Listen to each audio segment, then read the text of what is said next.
guys, COMPUTEROSIS here. Welcome to yet another unboxing. Oh my gosh, it's been a week since the previous one I did Persona. So I do Persona Q. But here, we have the Kingdom Hearts HD 2.5 Remix, the limited edition version. Okay, now I know, usually when I have limited editions, I sometimes do an unboxing unless, of course, I actually like the game, like Kingdom Hearts. But close to about a month ago, I realized that there was indeed a collector's edition of Kingdom Hearts 2.5 HD Remix. And the reason why I don't have that is because, well, A, I don't have enough money. It was either this or Persona Q, and since I already had Persona Q in the queue in terms of collector's editions I was going to get, that came first. The second thing was what was within that collector's edition itself.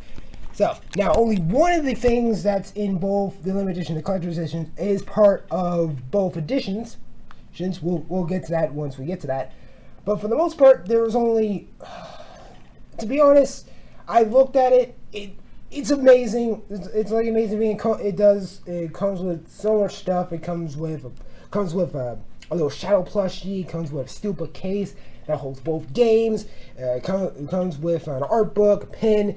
And, all coming in a pretty decent sized package that's kind of rival to, I guess, the Tales of Phoenix Chronicles collector's edition set. If I'm looking at height, weight, length, width, and height, if I'm putting that into factorization.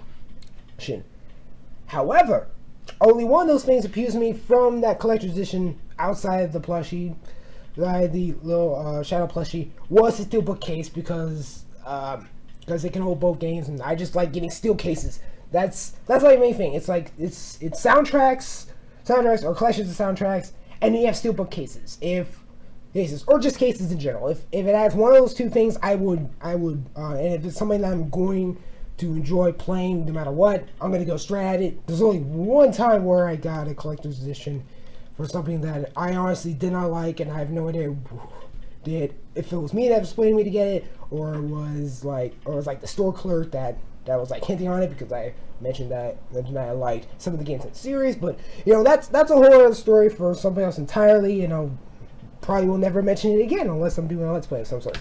So without dilly-dallying, because I've spoken a lot, and if you probably realize, we are in the daytime, but it's really dark outside, so I have the light on, so that way it's all clear and shit.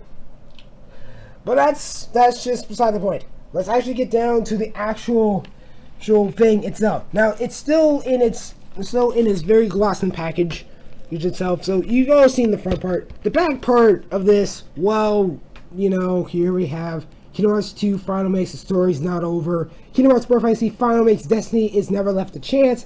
And then we have Kingdom Hearts Recoded, the HD Master Cinematics. Which, just to focus on this part, I've heard that it's better than the 358 over 2 days cinematic in terms of actually having legitimate combat, and showing off what the game kind of had to offer through its use of cutscenes. But I'm not too sure on that, because I've been avoiding that like a motherfucker. The certain thing, as much as I like getting spoilers for things, I have to draw a line somewhere, alright? And then we come to the actual reasons it's a limited edition. It comes with the official Disney collectible pin, which, based on my two sources, the internet and the store clerk who was doing the transaction when I was getting this, this is actually a lot expensive collectors wise.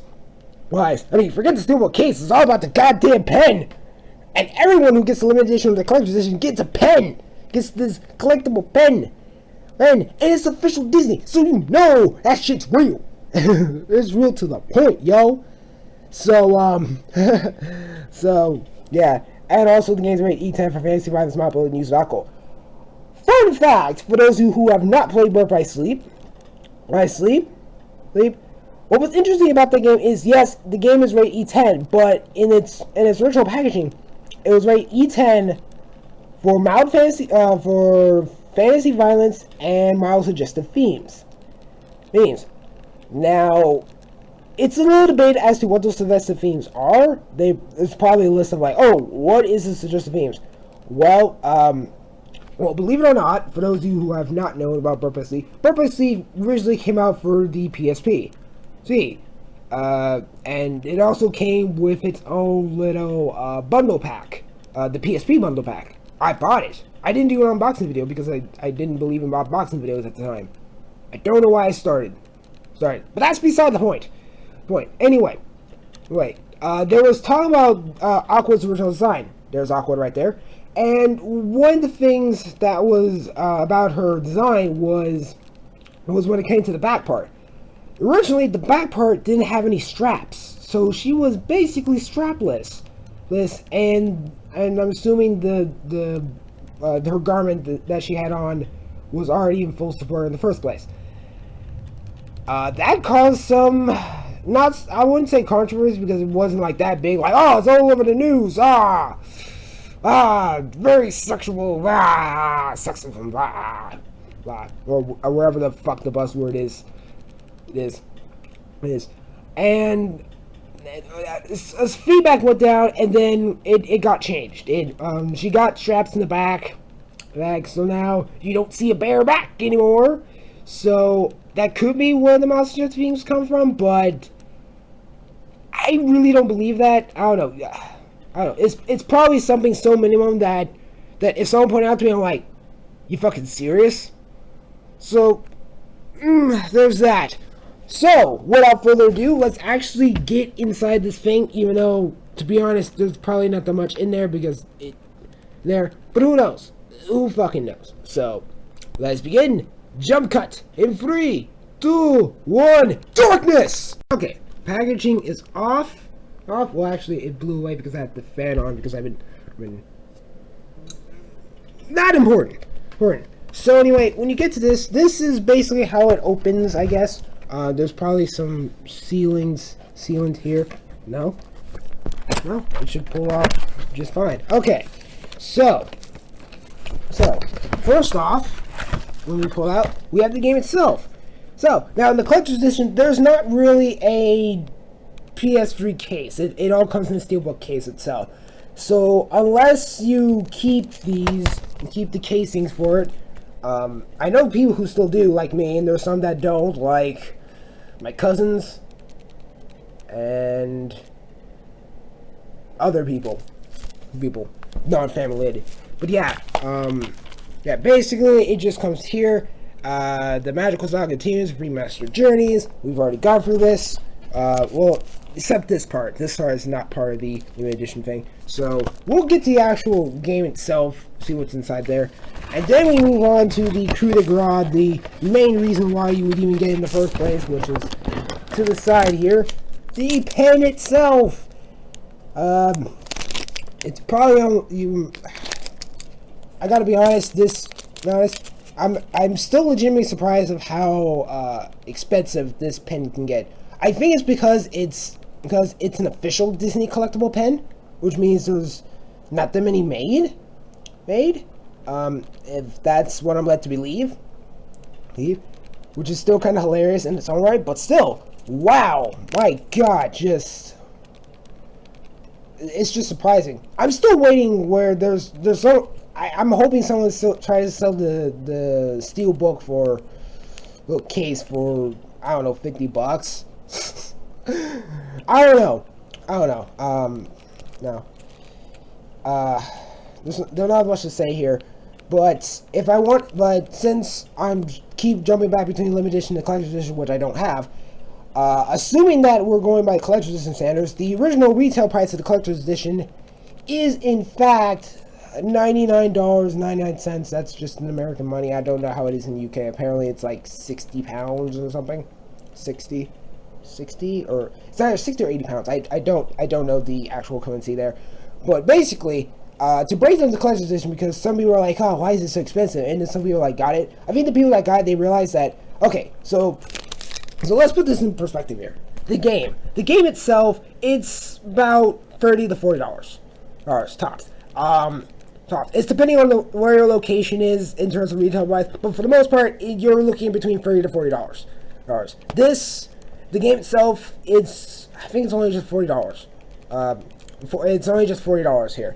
It was 1.5 that was that was just $30, and anyone who pre-ordered went straight to the limited edition, unless at your location they already had premium editions. They already had limited editions left over for pre-orders, so you could just walk in and be like, hey, I want Kingdom Hearts 1.5, and this is when it came out, but you didn't pre-order. Like, hey, here's the limited edition one. We had stuff left over.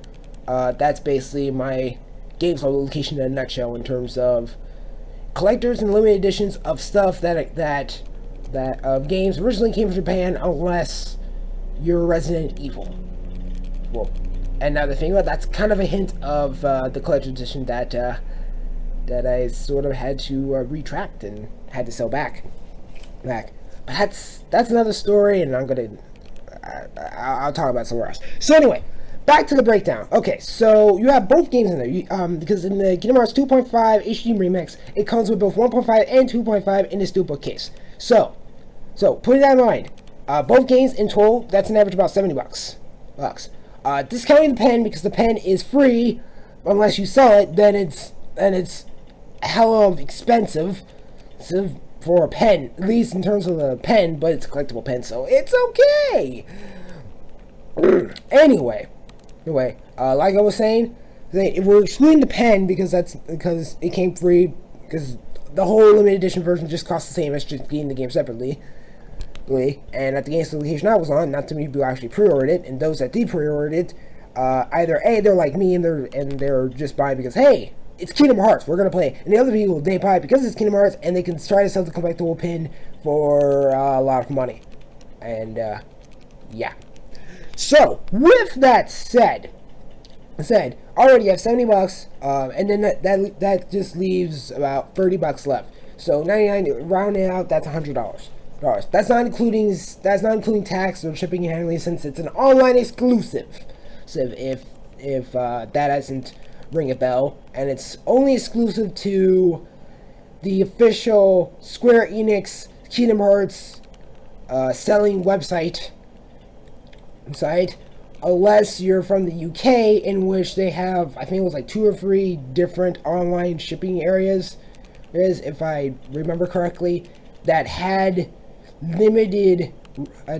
limited supply, even more limited than on the official website where you pre-order. Or anyway, so all of these is the steelbook case and the art book and the plushie. Now, assuming that the art book is only about $5, and the plushie is about $10. Actually, no, the plushie will only be about $5 retail, because it's actually a pretty small plushie, and I'm pretty sure you can try to get that separately, or you can have someone try to commission it for you for. It's a little bit more expensive, but it can still look like the same plushie that's in the collector's edition. Well, I don't know. I'm thinking of schematics. And then we'll leave the steelbook case, which would probably be more expensive than the rest of the 2 things, which that's only rounding up to about $10. So 10, 5, 5, 30, 40. That should be $100 if I'm doing my math correctly, and that basically rounds up the collector's edition. So it's actually at a reasonable price, and I say it's a much more reasonable price since Xillia 2 collector's edition, which I don't know why the fuck that was close to $130. I think it was because it was bigger. I made a joke about it in that unboxing video, but that's beside the point. So anyway, I'm gonna jump cut to where I show everything off and probably show the inside of this. Maybe it's probably an extra thing. And there you have it, the most boring unboxing video, even slightly longer than the 1.5 unboxing, which I just used that as a springboard to when I was going to do the speed run of Final Mix without changing equipment or without being defeated. That was a fun run. You can check out that playlist. There should be 13 episodes, including episode 0, and that was the wind. They're all on the ground. Now you can do it upshot. I have to move the chair that I'm sitting in. So, with that said, should you get the collector's edition or the limited edition? Well, if you can you can try your best to get the collector's edition, hopefully in its retail price and not at the jacked price that is being sold on eBay. Seriously? Close to $400? Really? Then again, it's a limited run, and people were comparing it, and I remember I was reading this Kingdom Hearts forum, and people were wondering if this limited collector's run is going to be similar to how Namco does it, because Namco, they make a bunch of collector's editions to the editions. I think to the point where at my GameStop location, I've mentioned this in the previous unboxing video, where they still have them on the shelf, and it's only $109. So just $9 more than the Tales of Xillia, the Tales of Xillia 1 collector's edition, which I'm pretty sure that's non-existent at this point. So with that said, is it worth it just to get the pen? Ben, if you're getting the limited edition, honestly, yes and no. No, it depends if you like pens. Like pins. If I was wearing a suit, I would be wearing this pen, but since it's a collectible pen, and it's probably has a lot of value, probably not going to take it out as packaging. Unless otherwise, I guess. Yes, but getting the collector's edition, that lies heavily on if you're willing to have 2 copies of 1.5, and or you really want that art book because you missed out on getting the art book for 1.5. Right. At least in my opinion. But now, if I did have the money, would I've gotten the collector's editions? Oh, hell yes. Yes. Yes. Just because it's fucking Kingdom Hearts. And I would have done an unboxing video for collector's edition. But as you see, I don't have it. I have the limited edition. And no matter what, it's all about the game itself. And apparently, the game is better than 1.5 in terms of just all the extra shit you can do. The trophy system, which was fucking what the fuck in 1.5, especially you rechain memories. That to beat the game 6 times? What the fuck, man? No stacking. Apparently, it's now fixed. There is stacking in 2.5, which means you can basically play both 2 final mix and sleep final mix in critical, and any difficulty trophy just goes boom, bing, out the game, stuff like that. So, with that said, I'm COMPUTEROSIS, and this has been a pretty lame unboxing video, to be honest, but it had a lot of information in it. I tried to fill it up with information that's either useful or useless, or will become useless in the time period, depending on when this video goes up. Hopefully, I can get it up. Hopefully, I can get this uploaded. Hopefully, before the week is done, but you never know. In the meantime, check out that speedrun video. That 13-part speedrun thing, because I have to break it up into 13 parts, and it's not so much informative, but it's an interesting feat, if I do say so myself. So this is COMPUTEROSIS. Hope to see you in another video I do. Maybe. I don't know.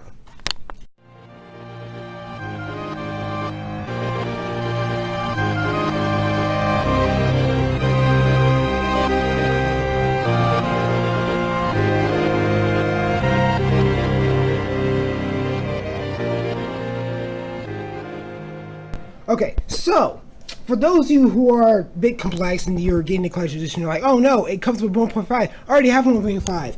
Well, if you clearly see from the game disc, they were completely different than it is in the collector's edition. The collector's edition game disc, they look completely separate. It's usually in I forgot what style it is, but for the most part, the 1.5 and 2.5 they use the silhouette.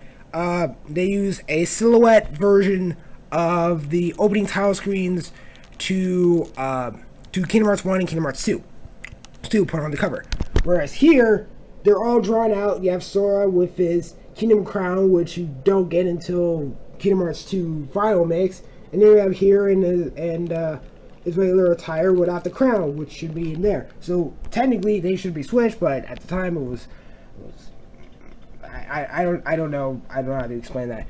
So with that said, for those of you who are wondering, oh no, I have 2 copies of 1.5 now, then they got the collector's edition. Well, if you have not seen what the game sticks look for, the game discs, they just look completely different. Think of it as you bought God of War 3 and then you bought the God of War Saga. and just realize that they both have different art on their discs. They both have the same game, in fact. Game only with the God of War thing. It's now one has more games than the other, but detailed schematics. But basically, just from looking at the cover alone, it's different covers. So with that said, it's cool that you have 2 copies. Now that you can try to give one off to your friend. Here you go. Here's my old copy of 1.5. Since you've been wanting to play that, you've been borrowing it, and literally, dude, just take it. In fact, I have this makeshift case and everything. Just take it, okay? Okay. So, just a little tidbit on there. So yeah.